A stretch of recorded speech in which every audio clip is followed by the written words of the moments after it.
দেশের একমাত্র সমুদ্র সৈকত যেখানে একই স্থান থেকে দেখা যায় সূর্যোদয় ও সূর্যাস্ত। দক্ষিণের সেই পর্যটন নগরী কুয়াকাটা এখন নানা সংকটে। একদিকে অব্যাহত সমুদ্র ভাঙনে ঝুঁকির মুখে নানা স্থাপনা, অন্যদিকে অব্যবস্থাপনা, পরিবেশ দূষণ ও সেবার মান নিয়ে অসন্তোষ কমছে পর্যটকের সংখ্যা। আসাদুজ্জামান মিরাজের রিপোর্ট, জানাচ্ছেন শাশ্বতী সরকার। উত্তাল সমুদ্রের ঢেউ আর পূর্ণিমার জোয়ারে প্রতিদিনই বদলে যাচ্ছে কুয়াকাটা সৈকতের চিত্র। সৈকতের বিভিন্ন স্থানে বালু সরে সৃষ্টি হয়েছে বড় বড় গর্ত। জোয়ারের সময় ঢেউ আছড়ে পড়ছে উপকূলের একেবারে কাছাকাছি।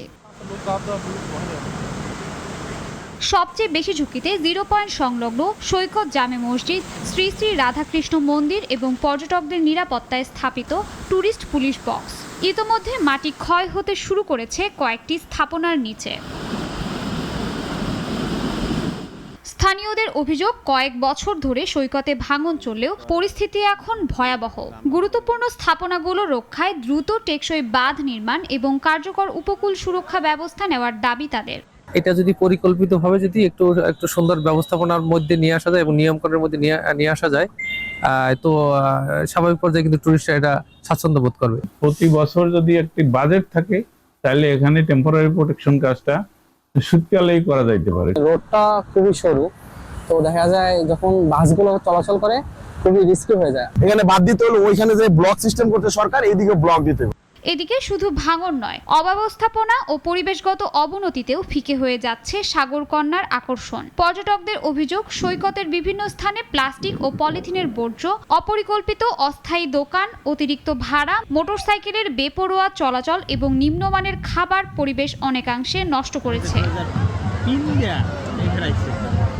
ইতোমধ্যে 559 কোটি টাকার প্রস্তাবনা পাঠানো হয়েছে বলে জানায় পানি উন্নয়ন বোর্ড।